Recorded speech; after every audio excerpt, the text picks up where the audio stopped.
for the audio, or you can even watch back. Giving players all the props, or put them on blast. We don't give no hot takes, only talk facts. We're giving all our devotion, riding high on this wave of emotion. Going all out, yeah, cause this is our time. No, ain't no stopping us till we reach the finish line. All in, we came here to win. We're gonna give everything. S-I-C-K on the run. S-I-C-K, sick, sick. On fire, we're ready to fight. We'll bring the house down tonight. S-I-C-K on the run. S-I-C-K, sick, sick. Play it on the car ride, play it when you lounge. X and O, you know that we can hold it down. Shout out to my man Sammy, got it off the ground. And to all the listeners tuned in right now, got debates, analysis, and speculation. This is sports talk for the new generation. You know where to find us, got a reputation. Sick podcast, your #1 sports destination. We're giving all our devotion, riding high on this wave of emotion. Going all out, yeah, cause this is our time. No, ain't no stopping us till we reach the finish line. All in, we came here to win. We're gonna give everything. S-I-C-K on the run. S-I-C-K, sick, sick. On fire, we're ready to fight. We'll bring the house down tonight. S-I-C-K on the run. S-I-C-K, sick, sick. S-I-C-K is the sickest podcast. Tune in for the audio, or you can even watch back. Giving players all the props, or put them on blast. We don't give no hot takes, only talk back. S-I-C-K, S-I-C-K, S-I-C-K, S-I-C-K, S-I-C-K, S-I-C-K, S-I-C-K. all in, we came here to win. We're gonna give everything. S-I-C-K on the run. S-I-C-K, sick, sick. S-I-C-K, it's the sickest podcast. Tune in for the audio, or you can even watch back. Giving players all the props, or put them on blast. We don't give no hot takes, only talk facts. We're giving all our devotion, riding high on this wave of emotion. Going all out, yeah, cause this is our time. No, ain't no stopping us till we reach the finish line. All in, we came here to win. We're gonna give everything. S-I-C-K on the run. S-I-C-K, sick, sick. On fire, we're ready to fight. We'll bring the house down tonight. S-I-C-K on the run. S-I-C-K, sick, sick. Play it on the car ride, play it when you lounge. X and O, you know that we can hold it down. Shout out to my man Sammy, got it off the ground. And to all the listeners tuned in right now, got debates, analysis, and speculation. This is sports talk for the new generation. You know where to find us, got a reputation. Sick podcast, your #1 sports destination. We're giving all our devotion, riding high on this wave of emotion. Going all out, yeah, cause this is our time. No, ain't no stopping us till we reach the finish line. All in, we came here to win. We're gonna give everything. S-I-C-K on the run. S-I-C-K, sick, sick. On fire, we're ready to fight. We'll bring the house down tonight. S-I-C-K on the run. S-I-C-K, sick, sick. S-I-C-K, it's the sickest podcast. Tune in for the audio, or you can even watch back. Giving players all the props, or put them on blast. We don't give no hot takes, only talk back. S-I-C-K, S-I-C-K, S-I-C-K, S-I-C-K, S-I-C-K. S-I-C-K. Turn up your volume. Because you're about to listen to The Sick Podcast. With Tony Marinaro. 55 seconds left in the penalty, a minute and 27 seconds left in regulation time. Boston 4, Montreal 3. Lafleur coming out rather gingerly on the right side. He gives it into Lemaire, back to Lafleur. Oh! The sickest Montreal Canadiens podcast. You're in the ball! Sports entertainment like no other. Rejoint, on lui fait perdre la rondelle, une passe devant. Et c'est le dégagement et ce sera la victoire des Canadiens. Stanley pour les Canadiens, le 23e de l'histoire. You found the dogs!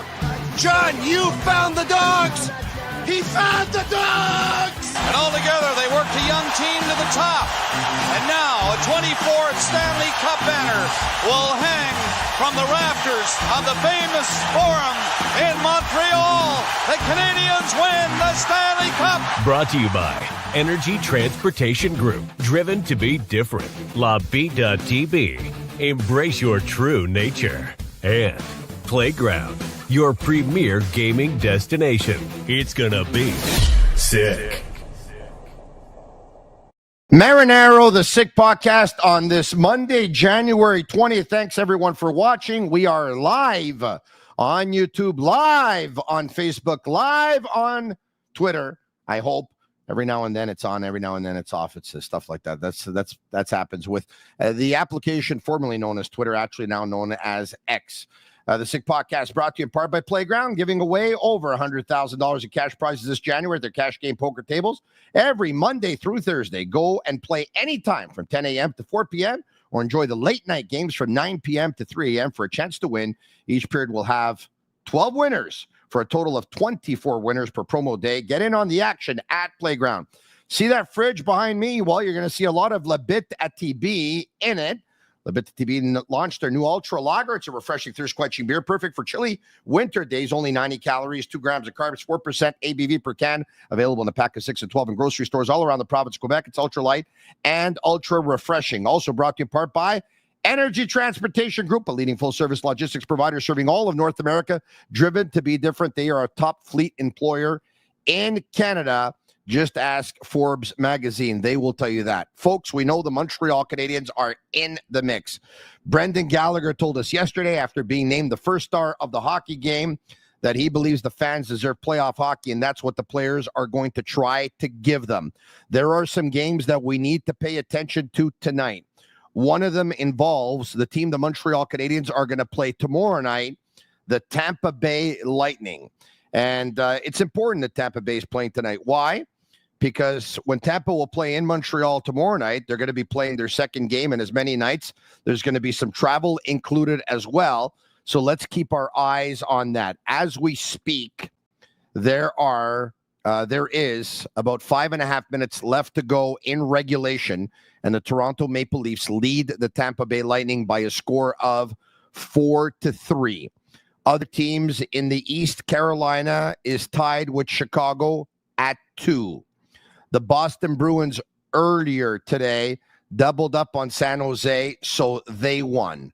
Buffalo lost by a score of 6-4 versus Seattle. The New York Islanders and the Columbus Blue Jackets played. There could be some playoff ramifications there.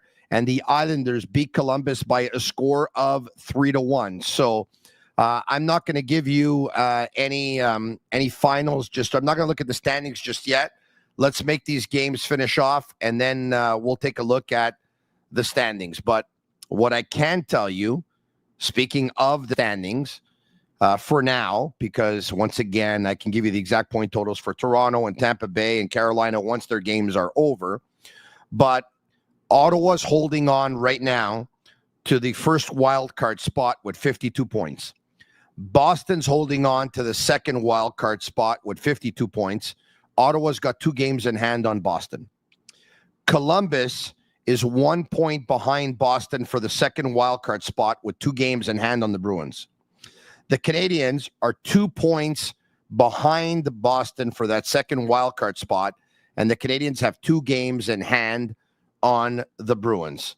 Once again, we're going to keep our eyes on Tampa Bay and Toronto, and we'll find out who wins that game. And the Tampa Bay Lightning will visit the Montreal Canadiens tomorrow night. Without further ado, let's bring in Eric Engels from Sportsnet.ca. Eric, how are you? What's up, man? It's all good, man. Look, it's good for the podcast. It's good for your articles.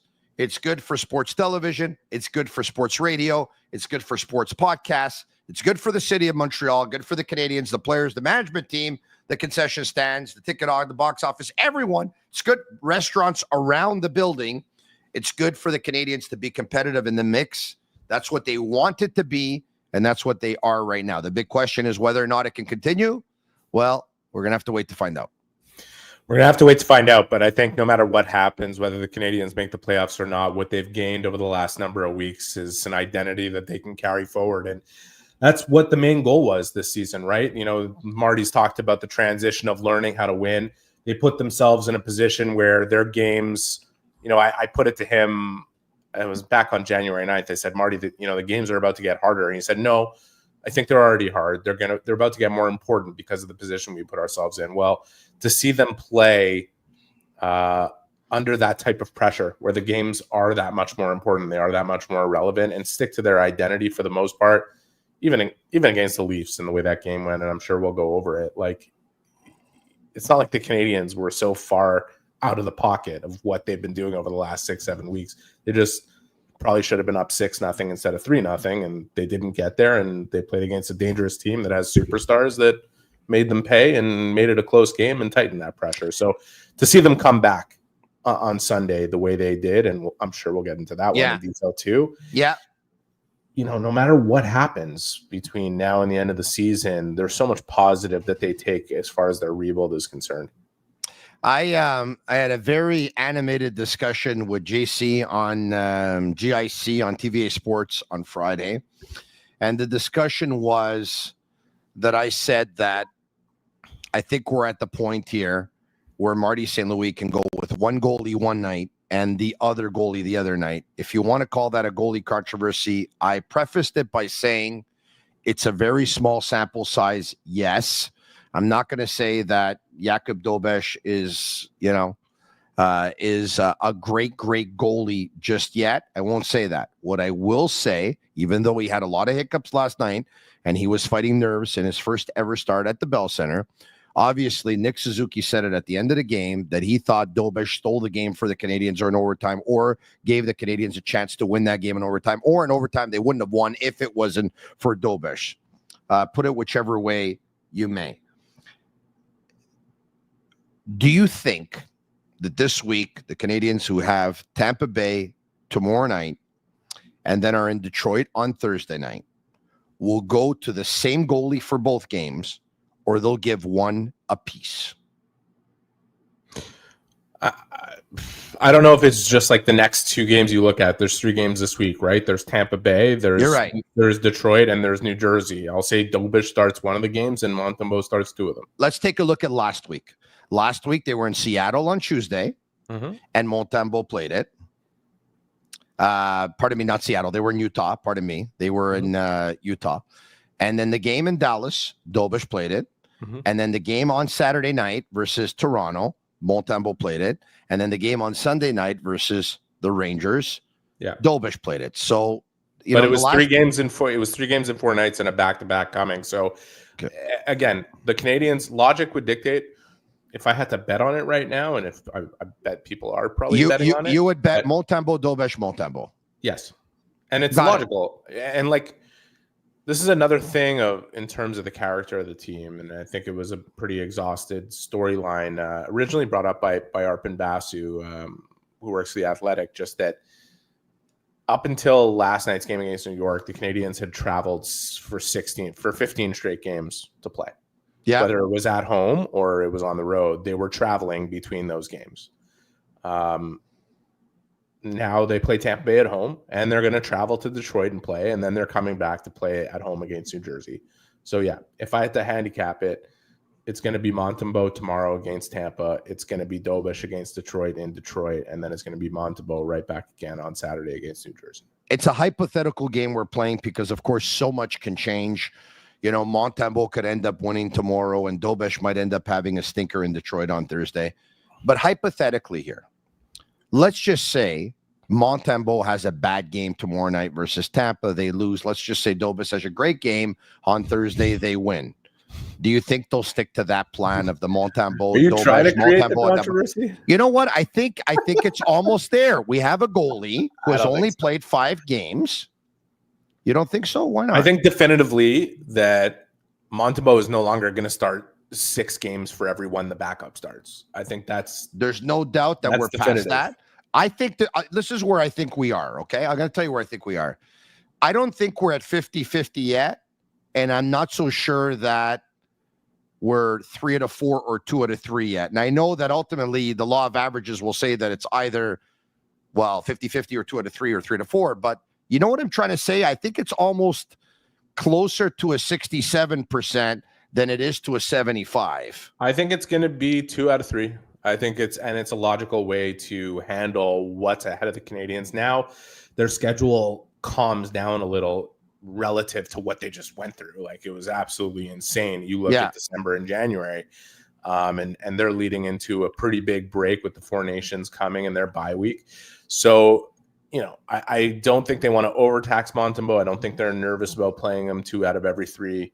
I think Dobes has given them the reliability and the feeling as though when he gets in there, he gives them a chance to win no matter what happens, which even happened in a game where he wasn't at his best at the Bell Center on Sunday and came up with huge saves. I'd say those 2 saves that he made in overtime erased the 2 saves he should have made in the first period that put the Canadians down 2-1 in the game. So it's all relative. In the end, I don't think there's a controversy. And oftentimes whenever there is a goaltending controversy in any market, it's typically fan and media driven. It doesn't really fester into the locker room. I don't expect that to happen here. I think the Canadians have a lot of faith in Montembeault, and I think there's a lot of recency bias when it comes to goaltenders, and that's normal, right? Like, you look at a given performance, Montembeault playing against the Leafs on Saturday, it was far from his best. It's easy to forget that the Saturday before, Dallas was in town and he stood on his head and was the only reason that they were able to keep the streak of points going. Like, he played a really impressive game in that game, ended up losing in the shootout. So, yeah, I mean, Eric, look, I know a lot of people aren't going to agree with me, especially if you're Francophone, because God forbid you start a goalie controversy and the Francophone goalie. No, you cannot question him. I'm going to say this. I'm going to say it again. And I'm going to get pretty animated about it pretty soon, because I talked about this earlier today and I got absolutely shit on by some guy. Every time you have a chance to shit on a French player, you do blah, blah, blah. Shut up. It's all bullshit. Here's the deal. When the Canadians picked up Samuel Montembeault off waivers, I watched his first couple of games. I'm no goalie expert by any means. I'm not going to pretend to be one. I have an opinion like everyone else. That's it. That's all. I saw his first couple of games. I said, I don't know, this guy doesn't look like an NHL goalie to me. And you know what? Hats off. He definitely is. I think he's a top 20 goalie in the league. I think he has a fantastic, very cap-friendly contract of $3.15 million. I wanted him to win his goalie battle versus Jake Allen. With all due respect to Jake Allen, I was pulling for the Gutshenu, the younger goalie. I loved a little bit of the dark horse story that he was on waivers. I was pulling for him to make Team Canada at the Four Nations tourney. He made it. I'm going to keep on pulling for him, and I hope he becomes the starter. Having said that, and I know he doesn't play for the Soviet Union here, and this has been a below-average team to a terrible team for the last couple of years before this year. He's got an 891 save percentage to a 901 to a 903 to an 897 this year. He's got a goals against average of 377 to 342 to 314 to 298. That is getting better as the team is getting better. If Dobes ends up winning the battle, and there's so much hockey to be played between now and then, and by the way, no one may ever win it. They might end up being 1-2, 50-50, 1A, 1B, Swayman and Olmark all over again, and that's fine, and that's fantastic. But if Dobes ends up winning the goalie battle, I wouldn't be shocked. And his stats, albeit only 5 games, yes, but very good opposition, Dobes stats are fantastic. They're fantastic. I mean, I don't think anybody's denying that, and I don't think anybody's denying how good of a start he's had to his NHL career, but maybe part of the reason he's been successful is how frequently he has been playing and the way the team has played in front of him. I mean, People took a major issue with me for suggesting that through his first 3 starts, which he won and was full value in winning them, that the Canadiens gave him the best opportunity to win those games. And they took exception to it because of the teams that he was playing against. But I'd like to remind people, the games are not played on paper. They're played on the ice. And the way the Canadiens played against Florida in Dobes' first start, which is a 4-0 shutout, they allowed 5 high danger attempts throughout the entire game against a team that they play around the net. Like, that's what they're known for. Yeah. They dominated the Florida Panthers in that game. I was there. True. The game against Colorado. Yes. He was great in the shootout. He was great in the first period. Periods 2 and 3, the Canadiens absolutely housed Colorado. They outplayed them completely. They never should have ended up in overtime. Yes. And the game against Washington, they held Washington to 17 shots. Correct. So look, so there's an argument to be made. I think you just said it. There's an argument to be made that they're insulating him, they're protecting him, and they're playing better hockey in front of him, maybe because they're trying to help him. Okay, there's an argument to be made. There's an argument to be made that they're more confident in front of him, Eric. I just want to say that sometimes a player's success is related to how they're being used. Take it outside of the net. Emil Heineman, who has 10 goals this year and has been fantastic before he got hit by a car. I wonder what the car looks like. He's a pretty big dude. But honestly, everybody, as they watched Emil Heineman pile in some goals, was saying, well, why isn't he playing on the second line and this and that? Well, maybe a big part of his success is that he's playing with Jake Evans and Yoel Armia, and he's in the perfect spot where he can give a maximum effort over his 11, 12 minutes and end up on the score sheet and end up positively contributing to the game. Is there a time and place when Emil Heineman will find his way up the lineup? Yes.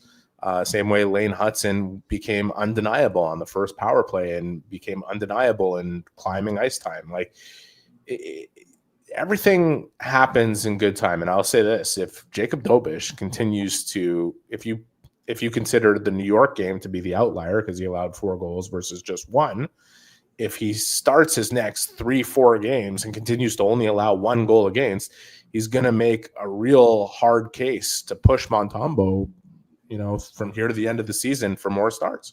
And I think it's a good thing for Sam too, because the one thing we've seen with Sam is not that he's leveled off and that he's continued to be this and that. Like, I think you've seen Sam raise his level with every year that he's been with the Canadiens. And True. I still think he can get further along than what he's shown already.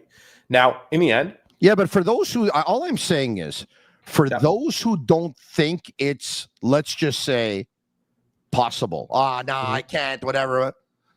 I'll remind you that Samuel Montembeault, at age 25, was not a full-time goalie in the National Hockey League, not a full-time goalie, or played 14 games actually, and then played more games in the American Hockey League than he had at the National Hockey League level. And that at that year, he was placed on waivers. For those who say, no, it's not possible, Samuel Montembeault was on waivers at 25 years old, right? So Dobes, anything, and look, once again, Montembeault might go on to be one of the best goalies in the game because, you know what, his coach was on waivers once upon a time, and he ended up going to the Hockey Hall of Fame. But Dobes, at the same age, I think is better than Montembeault was. Yeah, listen, I think when you look at the styles and the way both goaltenders play, Dobes certainly has the potential to become a better goaltender. Like, that's higher ceiling. The ceiling is higher. The way he's able to be soft, which is a good thing for a goaltender, the way the puck kind of sticks to him. Nick Suzuki actually said those exact words. The puck seems to stick to him. He might be a little better in that way than Sam is, but he is so young that it's going to take time for him to navigate the different pitfalls of playing that position at this level. There are periods you go through where you could be playing great and think the pucks just get by you one way or another, and then you have to figure that out and manage to maintain your confidence or find ways to bring it back up when it dips a little bit. These are all things young goaltenders and young players in the league in general have to go through one day after the next. And I don't think Dobes is coming into the NHL with the same pedigree as Carey Price, who went and won with the Hamilton Bulldogs, and then his first year with the team came in, and for as good as Cristobal Huet had been for a couple of years, Price, I think there was a lot of people who were wondering if he would take over as the number one, and Bob Gainey really pushed that mandate by making it happen. I'm not saying it's impossible that Dobes would do that between now and the end of this season, but it's not the same pedigree that he's coming into it with. And look, I don't think the Canadians have a reason to mess with a good thing because they don't really have an issue in nets here. Like, goaltending controversies are typically when one guy is not playing well and one guy is playing very well. And there is a difference in hierarchy. To sit here and say that Sam isn't playing well enough, no matter what his save percentage says, because he's top 20 in the league in goals saved above the expected, which is probably the most important stat of all. It tells you how many steals a goaltender basically gets in a season. Like, the Canadians would not be sitting where they are in the standings without what Montembeault has done. So there's no doubt about that. There's no doubt about that. I made a statement just now that Dobes is better at 23 than Montembeault was. Somebody says on YouTube Live, how many games did you watch Montembeault play when he was 23? Well, when he was 23, Montembeault played his first season in the National Hockey League with the Florida Panthers. He wasn't playing much. He played 11 games or something. I think he was pulled in 2 of them. He had a record of 4-3-2 with a save percentage of .894 and a goals against average of 3.04. Sam's a pretty humble guy. I think he would tell you that Dobes at 23 is better than he was at 23. What Sam has been able to do between the ages of 24 and 27, is he 27 now? He is 28. 28. I mean, he turned on the 30th of October. Yeah, he has proven a lot of people wrong, and like I said, and I'm one of them, by the way. He proved me wrong.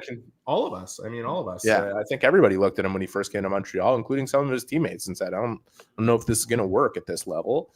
And he has made great progress from a technical standpoint, but also from a physical standpoint. The work that he put in this last summer really put him in the type of shape he needed to be in to start much more frequently, which he knew was going to be a possibility. And I just think what a great thing for the Canadians to have gone from a position of weakness, because when you think of when Sam came in here and Carey Price was too hurt to continue playing, this was a real position of weakness, to all of a sudden it's position of strength, where you go down the line, you've got Montembeault, you've got Dobes, and you've got Jakub Fowler coming. There's not a lot of teams in the NHL that can look at 3 guys who they see as viable starters in the league. So that's a big bonus for them. And that's why when we say the word controversy and goaltender controversy, I think it's almost outlandish to be talking in those terms when that's a position of strength for the Canadians.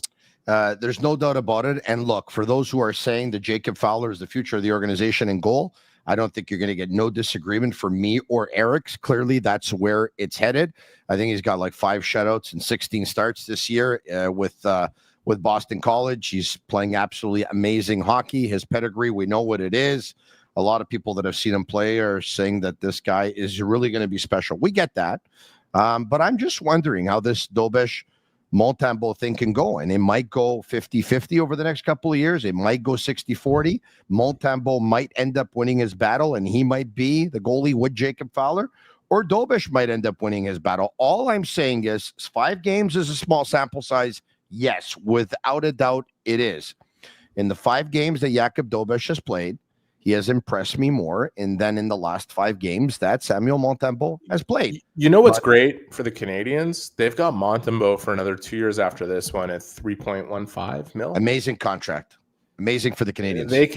That's the whole reason they don't need to rush Dobes into that position. And even if for whatever reason that competition becomes so real that Dobes becomes undeniable in that position, they're sitting pretty with Montembeault making that type of money, which is a vastly different situation they were in than when Price was making 10.5.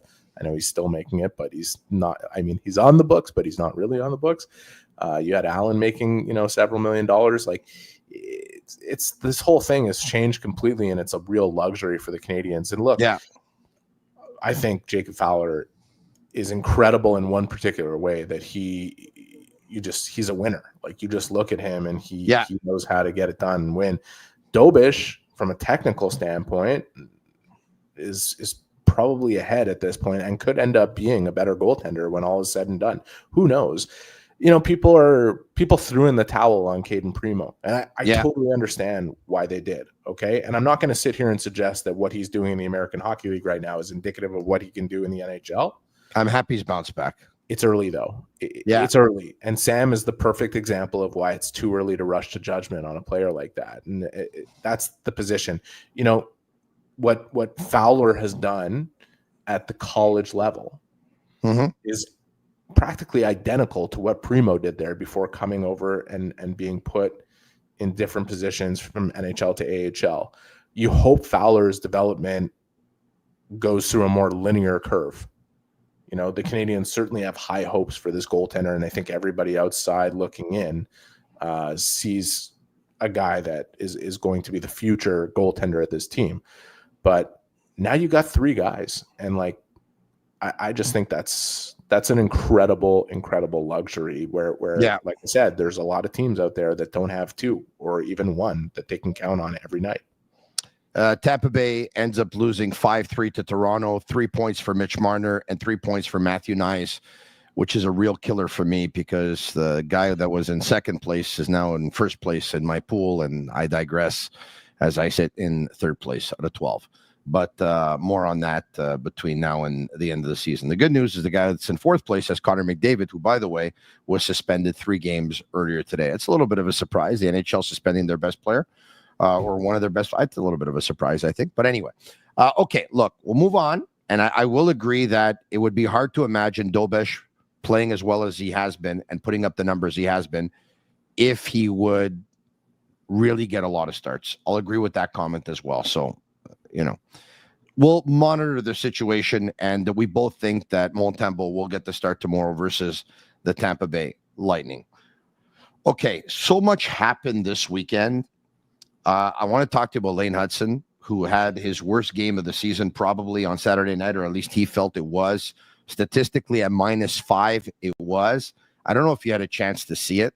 He was interviewed on Antichambre, but at the end of the game, they were trying to get a smile out of him. They were trying to cheer him up at one point. They felt bad for him. He was really, really tough on himself. He wanted no part of that conversation or that interview. But growing pains, right? And it's funny because I got a couple of messages. There's always doubters in life, and there's always haters. And that guy that you've been talking about that you say is a superstar just played his worst game in the National Hockey League. And what was his biggest game in the National Hockey League on a Saturday night versus the Toronto Maple Leafs and all that stuff and the tradition with the 2 clubs. And he should have played his best game and he played his worst. It's all bullshit. He had a bad game in his system. He's a guy who likes to pinch. He's a guy who likes to try things. He's a guy who likes to provoke offense. And it just seems like he was on the opposite side of everything, and it was all going the other way on that particular night. He took a penalty. They ended up scoring when he was in the box. He pinched on a couple of occasions. They ended up coming back the other way, and they ended up scoring. But you know what? I thought he played a pretty good game yesterday versus the Rangers. Yeah, no, I thought he was way better than pretty good.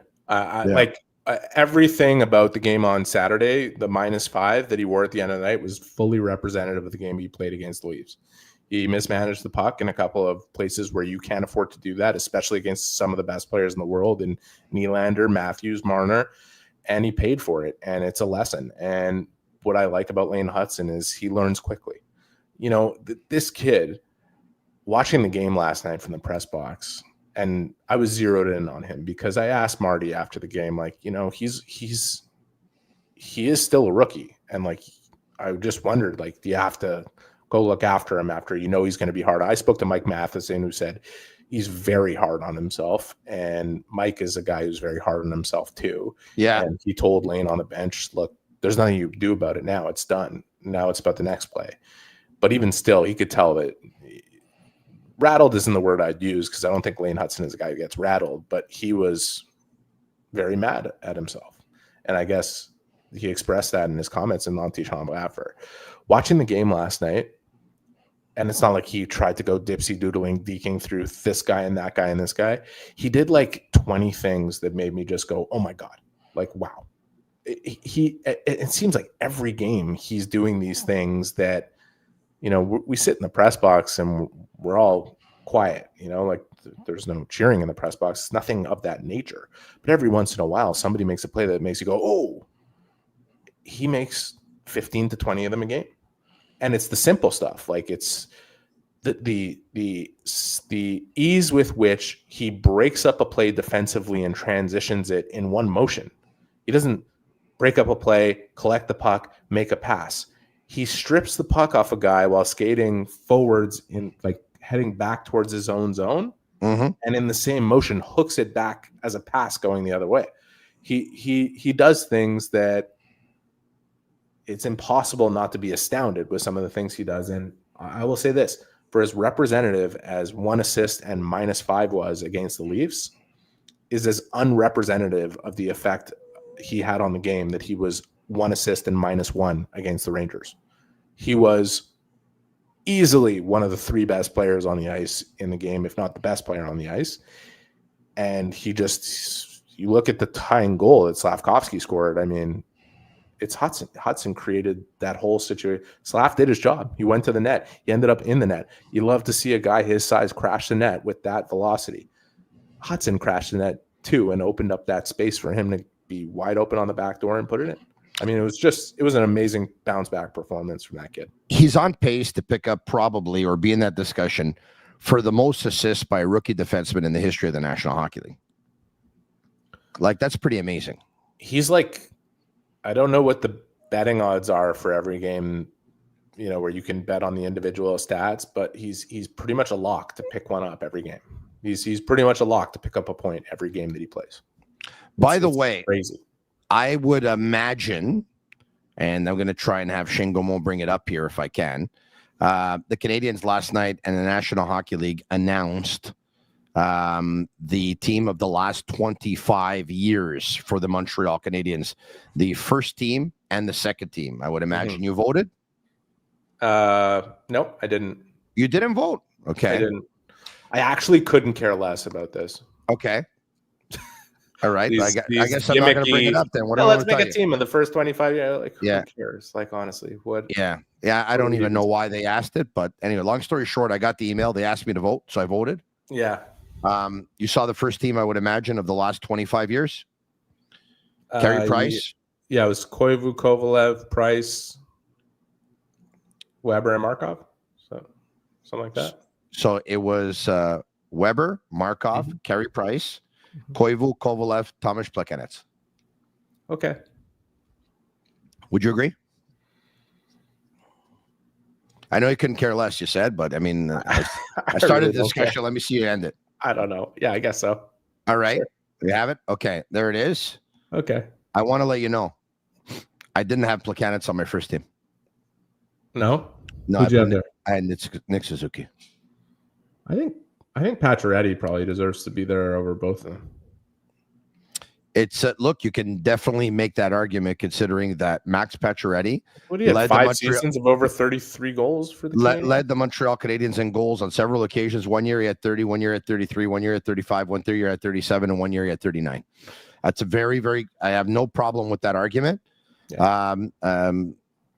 You know, I went with I went with Nick Suzuki over Plekanec because Suzuki last year had 77 points, and Plekanec obviously had longevity and consistency, but he never had a season of 77 points. But yes, you can make that argument. Max Pacioretty's there. I had another player that I didn't have there, by the way.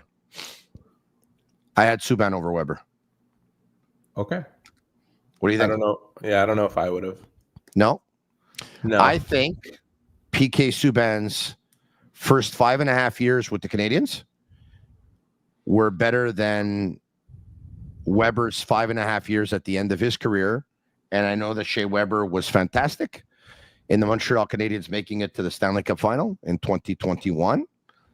I think PK Subban's regular seasons were superior to Weber's. It's fair, man. He won a Norris with the Canadiens. He also was fantastic in the playoffs. I mean, fantastic in the playoffs. Every playoff he had, he was amazing. I'll tell you one thing. Canadiens won't be hanging a banner for this team. No, they're not going to be hanging a banner for a team of Koivu, Kovalev, Plekanec, Markov, Weber, Carey Price, and the second team, Brendan Gallagher, Max Pacioretty, Nick Suzuki, Sheldon Surrey, PK Subban, Jose Theodore. Would you go with Sheldon Surrey? Like if it was, He scored a lot of goals, man. I think he had one season where he scored 26 goals, I think. Yes, and another season where I think he had 20. So 20 and 26. I'd put him on my all-time dudes who played for the Canadians. Like, Well, as there's far no as doubt. people I've interacted with, just a great guy. Yeah. Did I tell you the story when he won $100 off me? No, tell me. So I go in the locker Tell room us. and I'm in the locker. I've shared this story before, but I'm in the locker room and I'm like, this is a funny story actually. And I'm like, Marcel Hossa had come up and he had played some games with the Canadians. And, you know, I really like what he said, what I saw from him or whatever. And I'm like, yeah, this guy was the first year, I think he had scored like 3 goals in 10 games. So the year after, he starts the season with the Canadians, I believe, or he comes up at one point. He starts the season with the Canadians, I think. I could be wrong, or the year after. And I say to Surrey, I go, this guy can score goals, man.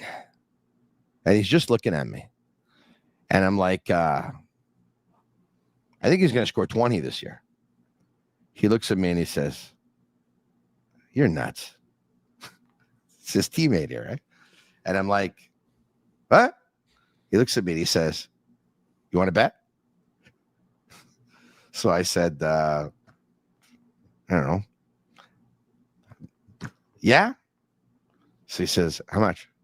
So I said, I wasn't making a lot of money back then, let me tell you.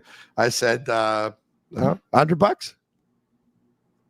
So anyway, I think he scored 6 goals or something, whatever it was, in like 30-something games. And I think he got sent to the American Hockey League the rest of the way, whatever. And the end of the season, year end, right? I don't know, whatever. They don't make the playoffs or whatever, or I don't remember what happened that season. But anyway, I'm walking in the hallway. He's walking out the other way. I go to shake his hand. He sticks out his hand. I put $100 in his hand. I said to him, I said, how did you know? He looks at me and he says, I don't know if I should have repeated that story, but I think I already have in the past and it came out. So I might as well just say it again because I already said It's okay. You could But tell anyway. Agnello not to make it an individual clip. And nobody Yeah, there you have it. But anyway, that's the story that I lost. Send it to Shelley, though. Yeah, that's the day I lost $100 to Sheldon Surrey, who really was a great dude. He was a beauty. Yeah, he is a beauty. Yeah. He was a beauty, and there's a lot of beauties that liked him. Let me tell you. But I'll tell you, yeah, I'm sure. But you know what? He spent his time with the Canadians scoring goals and beating the shit out of people. He was a strong dude. Remember when he beat the shit out of Darren McCarty?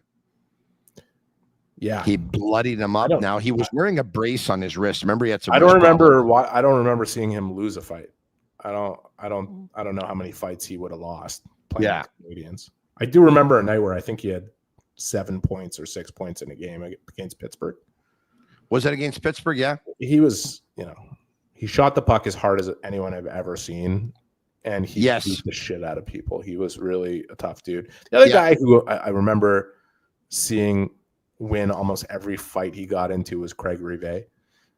And another guy who I would put on that list plays for the Canadians right now, and it's not Arber Xhekaj. It's Josh Anderson. Because whenever that guy gets into a fight, when the Wires, he's done really well this year. He's done really well this year. Let me tell you, really.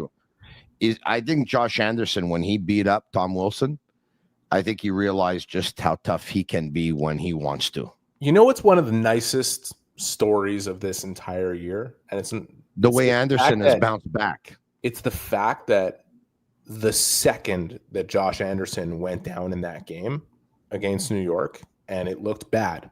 Yeah. I would bet the universal thought in the Canadians fan base was like, oh shit, we can't afford to lose that guy. You're absolutely right. And the camera went straight to Marty St. Louis, and it looked like Marty was like, oh man. That's a beautiful thing, considering how difficult his season was last year and what people would have said if that happened in the middle of last year. After watching the slow-mo, I still don't know how he didn't get hurt, but I mean, I'm obviously happy that he didn't. Well, we'll see if he's playing against Tampa. Yeah. But do you know if he wears a brace on his left knee? Because just the way that slow-mo happened, I was like, oh my God, that's going to bend. And look, maybe he was wearing a brace, and maybe that's what helped him avoid the injury. I'm not sure if he is or he isn't, but a lot of NHL players wear braces. I don't know if Andy does, and usually by the time we speak to Andy, his equipment is off and he's in street clothes, so it's hard to say.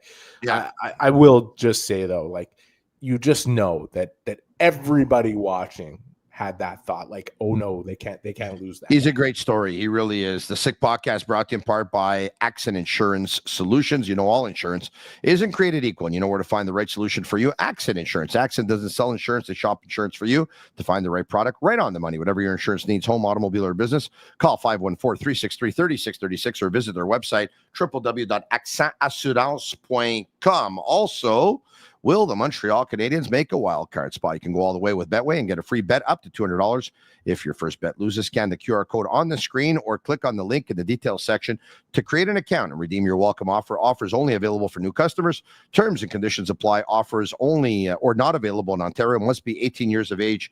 Please play responsibly if you do. Speaking of which, I should probably choose a new Super Bowl champion because I never learned. I had the Baltimore Ravens. Second, they picked up Derrick Henry. I said, you know what? Let's put a few bucks on them. And I did. And very unfortunately, they only ran Henry 16 times in the most important game of the season. I would have ran him 26 times. If you always lose these bets, then don't bet on the Bills because they deserve to win. You know what? I hope the Bills win the Super Bowl. That would be great. I do. I hope the Bills win the Super Bowl because for me, we both watched them lose 4 straight. So no, but not only losing 4 straight with Jim Kelly and all that stuff, but for me, when I watch hockey and a great player doesn't win the Stanley Cup, it breaks my heart. And when I watch football and a great quarterback doesn't win a Super Bowl, it breaks my heart. Josh Allen is arguably the best player in football this year. I mean, arguably the best player in football. Saquon Barkley of the Eagles has been amazing too. And, you know, Lamar Jackson had a real good season, and there have been others too, but I'd love to see Josh Allen win the Super Bowl. But anyway, that's another story. We'll have to start a football podcast one day. Speaking of Dobes before, we have clips from Nick Suzuki and Patrick Laine on him. Let's hear Suzuki and Laine on Jakub Dobes. He was the reason we won there in overtime. You know, it was big saves. We got kind of caught out there, and you know, he bailed us out, and you know, Goals and Patty made a great play to score the winner, and but yeah, he's got a lot of confidence, and I think he was itching to play at the Bell Center, and he had his big moment. And if you look at his track record, you could say he's pretty comfortable. You know, the team can't get too comfortable, but you know, yeah, he's been unreal to watch him play. You know, we have every trust that we have on him, and you know, we always know that if he's in net or if Monty's in net, whatever the case is, you know, we have a chance to win. And obviously he made some big saves during the overtime to give us the chance at the end. And yeah, it's just been fun to watch. All right. Okay. Did I say that I want Josh Anderson to win the Super Bowl? I hope I didn't say that I want Josh Allen to win the Super Bowl. I hope I didn't say Josh Anderson. You said Josh Allen. I think I did. But anyway, I just saw someone's message, and now I'm a little bit rattled. Okay. All right. Jakub Dobes said that the Bell Center is the best crowd that he's ever seen. So anyway, good for him. He played his first game at the Bell Center, and he played it in front of his father. Hadn't watched him play in a while. I think that's pretty cool. 2 clips. Tony, it's like game 45 and 46 this weekend at the Bell Center. Yeah. Against the Leafs, against the Rangers. Yeah. I think 17 years I'm covering this team in there, and many years before that going to games there. Yeah. The atmosphere is fucking incredible. Like it's unbeatable. It's amazing. You know what? I really wanted to be there this weekend. I was in Quebec City to see Ronaldinho, who came in on Saturday night. So obviously I was in Quebec City on Saturday night. On Sunday, I got back, and I'm like, I want to go to the Bell Center. I want to watch the Canadiens and the Rangers because that's a huge game with wild card ramifications. And there's a football game on, and I'm like, you know what? I'm going to put both TVs side by side in my playroom, and I'm going to watch both games. You probably had one TV on the football game at the Bell Center press box row anyway. I have a hard time when I'm on the press box row watching a game while watching the Habs, and so I decided to stay home. But everyone that was there told me that, especially last night with the Canadians winning the game in overtime, everyone that left that game texted me the second the game was over to tell me, wow, that was one of the best games I've seen in a long time. Wow, that was exciting. That was entertaining. That was fantastic. I got so many messages last night after the game, Eric.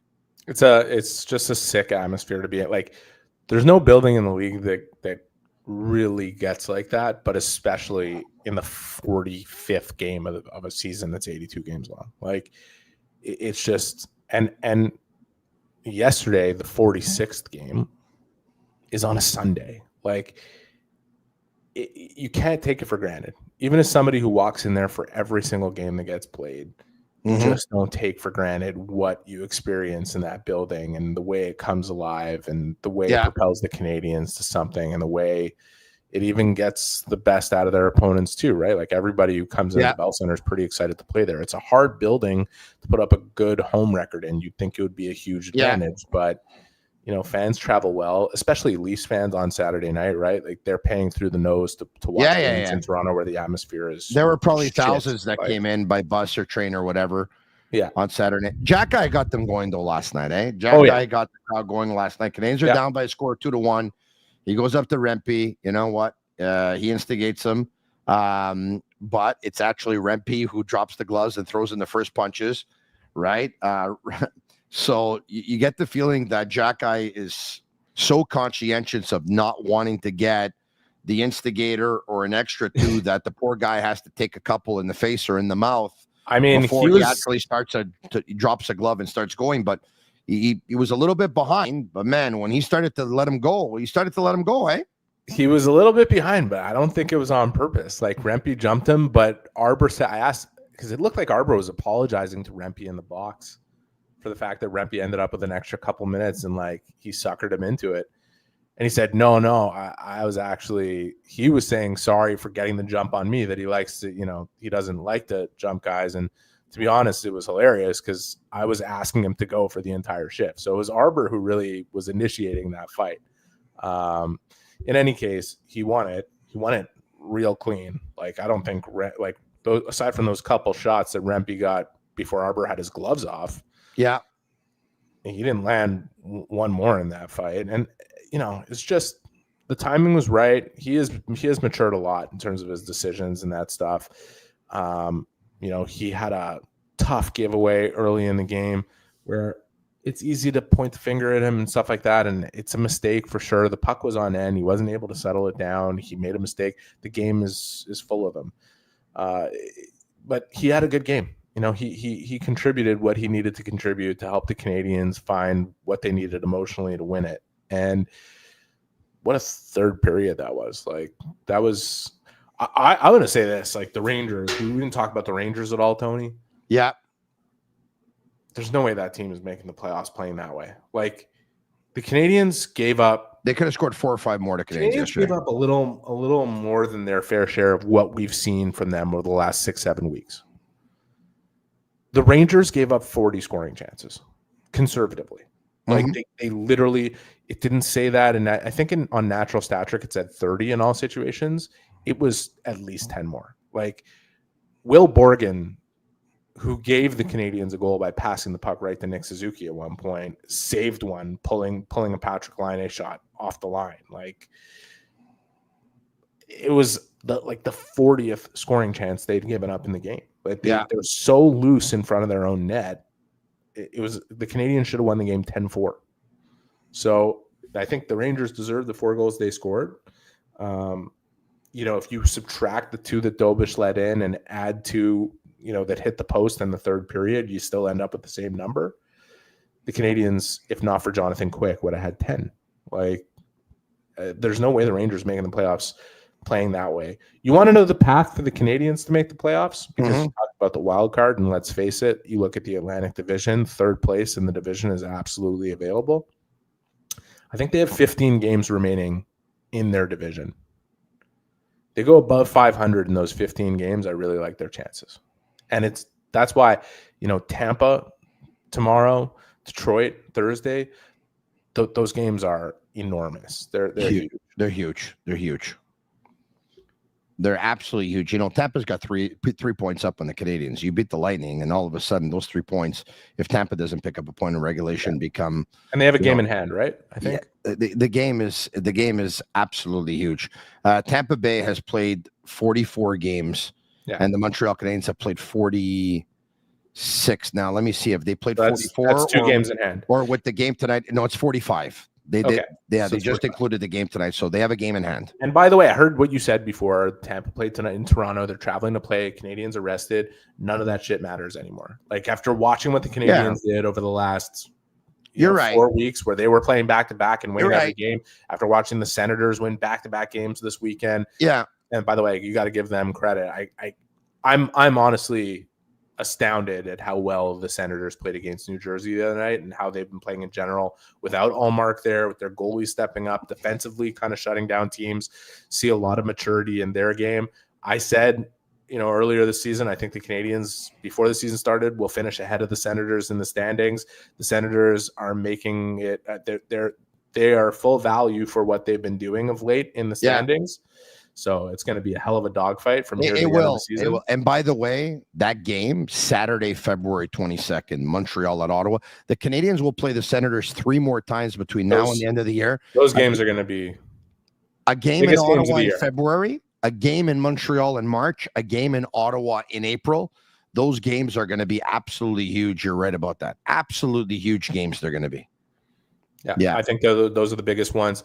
You look inside the division, 15 games, so unless it's 14, I can't remember. I counted either right before Toronto or right after. 14 or 15, whatever it is. Canadians go 9-6, 9-5 or whatever. They have a very good chance of making the playoffs if they do that. But easier said than done. And it doesn't matter who played the night before and who's traveling and this and that. Like, Tampa is going to be pissed off about losing that game to Toronto. I watched the whole game, and they fed Toronto's best players their best opportunities and lost the game for that exact reason. They didn't like the way John Cooper did not like the way they played against Montreal last time they played. That is going to be a hungry, pissed off team, not wanting to relinquish space in the standings to a team that's chasing them. And, they can see, like anybody else, that Montreal is winning their games, Ottawa is winning their games. Boston is somehow staying alive. They came back. They were down 3-2 against San Jose and found a way to win 6-3 today. This division is, if you let your guard down for 1 second, you're in big trouble. And that's why Todd McClellan was ripping into the Red Wings earlier this week for the first time after they rattled off a bunch of wins. You can't afford to lose consecutive games. You just can't. So it's a wild race. It's one of the wildest races we've seen in a long time at this juncture of the season. What do you think of Owen Beck's call-up? I mean, we well know deserved, like really, really well deserved. And I think if there's an opportunity for him to play a few games in a row, which I would think will be there, I think you're going to see him play better and better. It's just his details lend to that. And he's playing with 2 guys in Evans and Armia that enable a player to shine, and he has those abilities to complete them very well. Eric, before we wrap this baby up, let's hear from Marty St. Louis on 2 different clips. One of them about the players being engaged, and another one in response to a question that you asked him. Let's hear from him. Guys are very engaged, and they're trusting, the brand that we want to play. We knew we were chasing a goal, and we felt since we've been building, I think we feel very comfortable in just playing our game, and that the chances are going to come, but we can't just open it up and give them trade chances. So I love that we did that. We didn't trade chances. We were very direct in our actions, and we came in waves. And you're right, our schedule's been very, demanding. I wouldn't use the word difficult because the whole league goes through that. There's moments of a season that is demanding, and I think we're finding a way to manage our energy level and the amount of time we actually put our skates on. And I think it shows in our third period push if we need it. So, but it starts with the guys. The guys are very engaged. to stay sane. We're just staying process-driven. And I think it starts there for our group, and I think when you do that, you know that nothing guarantees a victory, Like I felt yesterday we did enough good stuff to win that game. We just didn't. And I know we lost 7-3. I probably sound like I don't know what I'm talking about, but I really felt that, and our group felt that too. And they understand where we are in the season, what we've gone through, and I think there's a huge buy-in of how we're doing things. And I'm happy for the group to get the result that they deserve tonight, I felt. Every game, we always talk about it. Every game is a big game, and it's always the next one's the most important one, and that's what we chased tonight. And, with everything considered yesterday, and waking up this morning and probably not feeling as good as we would have woken up if we won that game. But we turn the page. We focus on tonight. Eric, Marty St. Louis had his guys ready to play yesterday, and once again, it wasn't perfect versus the Rangers, but things could have gone downhill after being up 3-0 versus Toronto and giving up 7 unanswered goals. And the team could have been down. They could have been dejected. They could have been out yesterday. They weren't. Everyone was able to bounce back yesterday. And now, tomorrow's 3 games and 4 nights.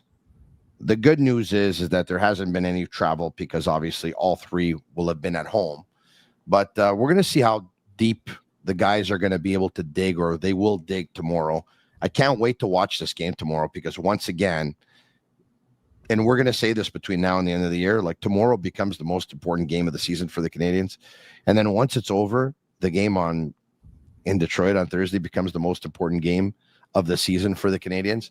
They're going to play a lot of big games. Like you said to Marty, they're going to play a lot of big games between now and the end of the year, Eric. Listen, Marty talked about the transition of a team that was, figuring out how to play and then learning how to win.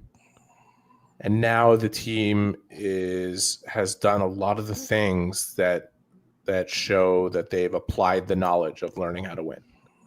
Now, can you win under pressure? And the pressure beforehand, it was at a certain level because the season was on the line. So it's not to say they weren't under pressure. You're always under pressure, especially in a market like Montreal, and especially with the way they started. Like Marty said in his answer, we know where we've come to. We know where we were. They know where they were. Wasn't a fun place to be. To see the way they've come together as a team, you would think lends a lot to them being able to transition through this next phase of playing under pressure. And I got to tell you, there is so much evidence of how they play as a team. There's not a lot of teams that after every whistle and somebody comes near or breathes on their goaltender that you see everybody implicated in those fights. The Canadians do it religiously. Like it is a feature of their game. And I don't know, we haven't talked about it a lot.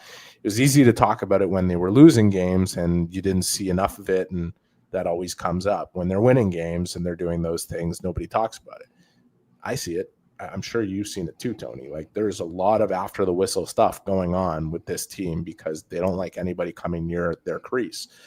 The way they attack the other side of it is propelling them forward. And you just see so much evidence of them banding together. And so long as they stick together and stick to their plan and their principles and those non-negotiables that Marty's put in place for them, they're giving themselves a chance to win. And so, yes, the games become more important with each one they play. They become bigger. They become harder to play, even if the ones before them have been pretty hard. But I think they have a chance. I think they've given themselves a blueprint that gives them a chance in any game they play. And sometimes they're going to get slapped back into that. What happened to them Saturday was embarrassing. It sucked for them. None of them enjoyed it. They were all pissed off about it. But none of them saw it as like a confidence breaker. They saw it as a game where they should have been leading 6-0. Joseph Woll was incredible. They let their guard down for 1 second. They got punched in the teeth, as Mike Matheson said. It's not the worst thing in the world sometimes to get punched in the teeth. Sometimes it wakes you up and says, we can't afford to let our guard down for 1 second. And look, every game between now and the end of the season, I think the Canadians prove to everyone that they're capable of anything and they can actually beat anyone the way they did during the holiday season. They, once again, they beat Florida. The next day, they beat Tampa. A couple of days after that, they beat Vegas. 4 or 5 days after that, they beat Colorado. 6 days after that, they beat Washington.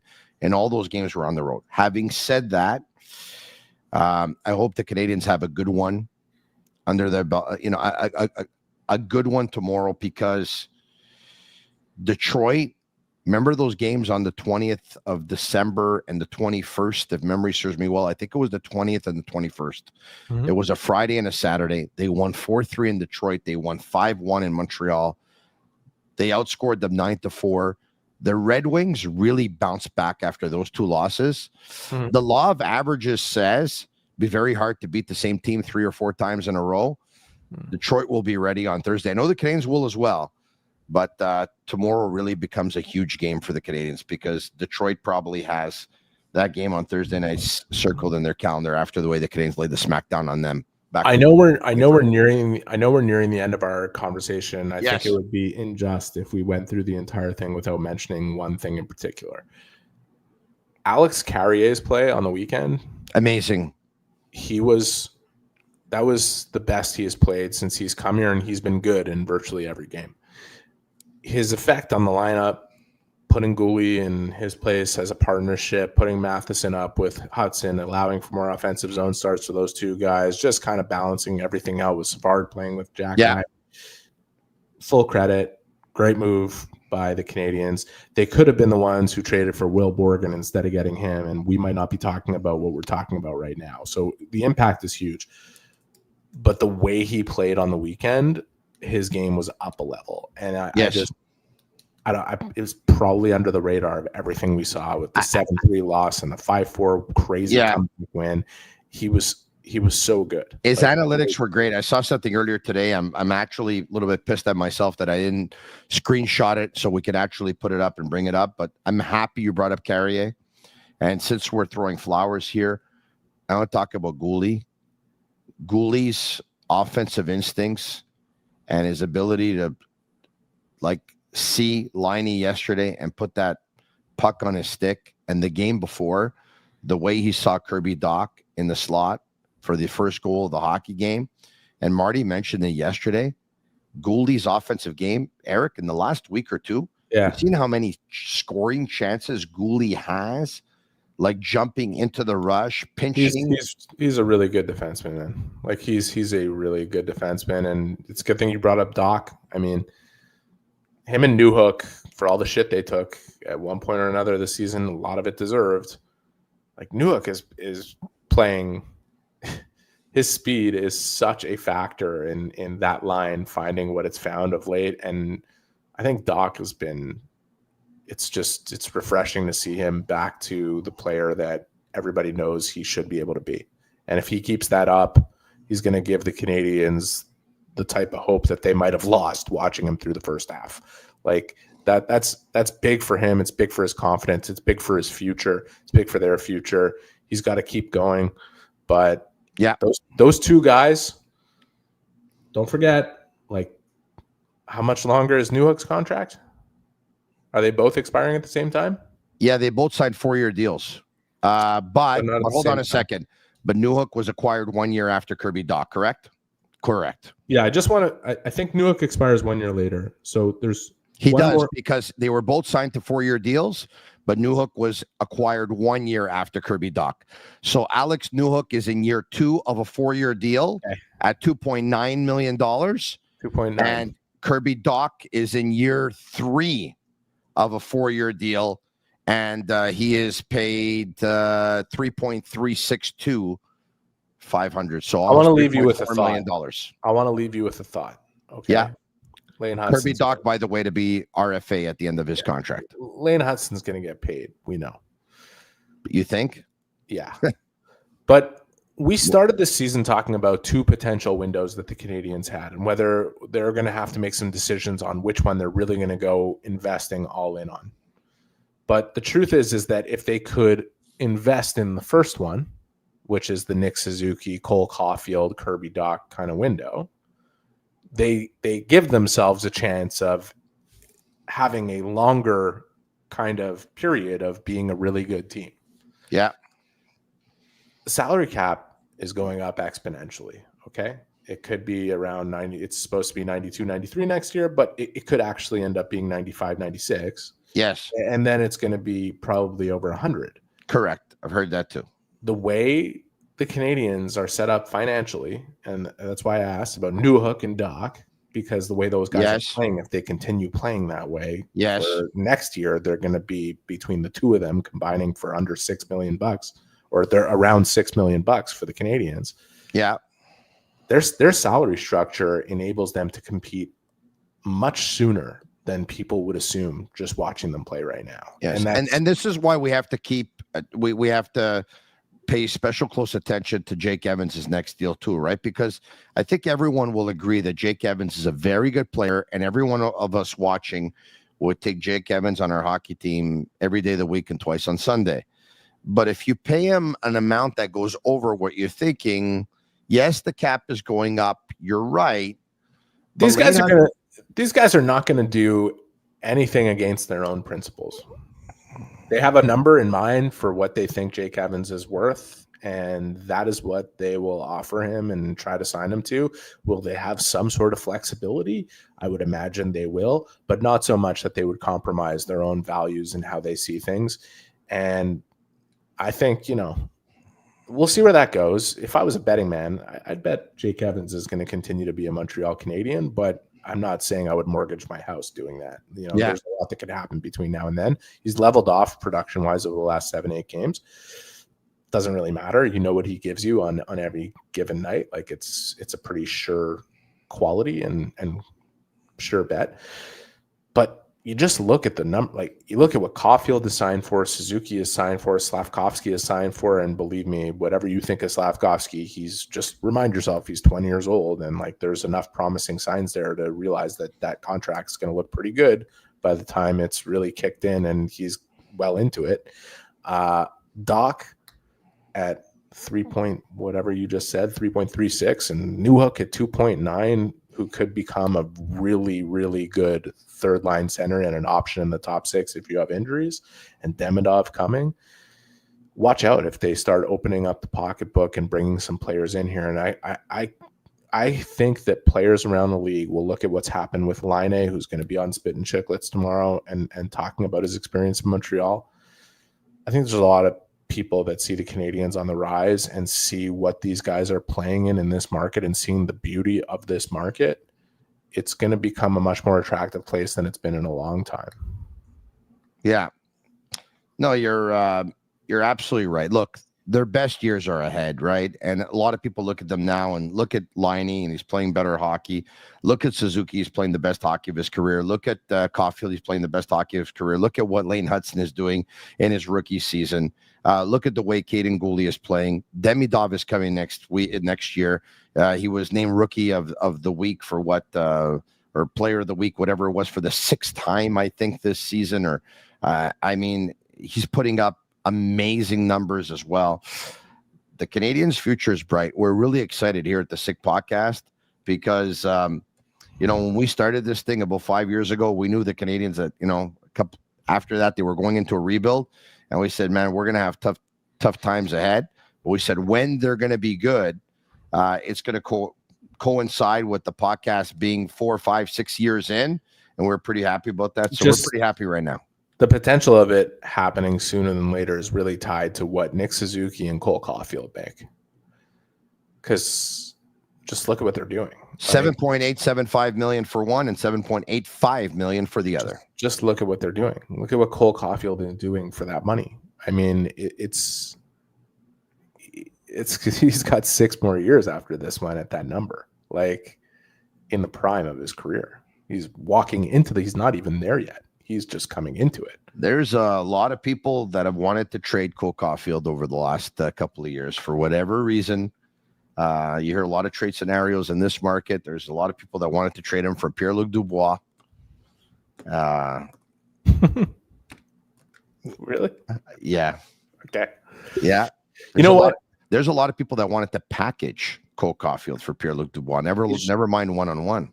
It's just that you see those numbers and you see what those guys are signed for and realize that if the Canadians go big game hunting in the market, they can afford to throw the huge dollars and have someone come in that makes upwards of $5-6 million more than those guys. And what do you think it does to the team to have anybody come in above them? Like, that is that quality of player. These guys are real quality players. If you're a Canadians fan, you should be very excited about what's coming, and you should be very excited about the work that got done prior to what's coming, because it really sets them up for success. We have plenty of time to discuss which position and which player they should spend that money on if that player comes. So I look forward to those conversations in the very near future. Thanks, Eric. Have a great night. Enjoy the hockey game tomorrow. Pleasure. Take care, Tony. Amazing stuff with Eric Engels tonight. We went, over an hour 10 into the podcast. Very much appreciated, Eric. Thanks so much, my man. Thank you to all of you for watching. And once again, special thanks to all of our sponsors. Energy Transportation Group is one. Playground is another. Bittt Tibi is another. Accent Insurance Solutions is another. And Betway is another. Leave us a 5-star review on Apple. It's our way of feeling the love. For Shane Gomo, I'm Master Control. Thanks, everyone, for watching. I'll be back tomorrow night following the Canadians and the Lightning with Pierre Maguire and Maxime Lapierre. Tomorrow night's Habs post-game show on the Sick Podcast with Tony Marinaro is going to be something. Talk to you then. Ciao for now. And that's a wrap. Hope you don't miss us too much until next time. Follow the Sick Podcast with Tony Marinaro on YouTube, Instagram, Facebook, Google Play, and Apple Podcasts. The Sick Podcast is brought to you by Energy Transportation Group, driven to be different. beatdown.tv, embrace your true nature. And Playground, your premier gaming destination.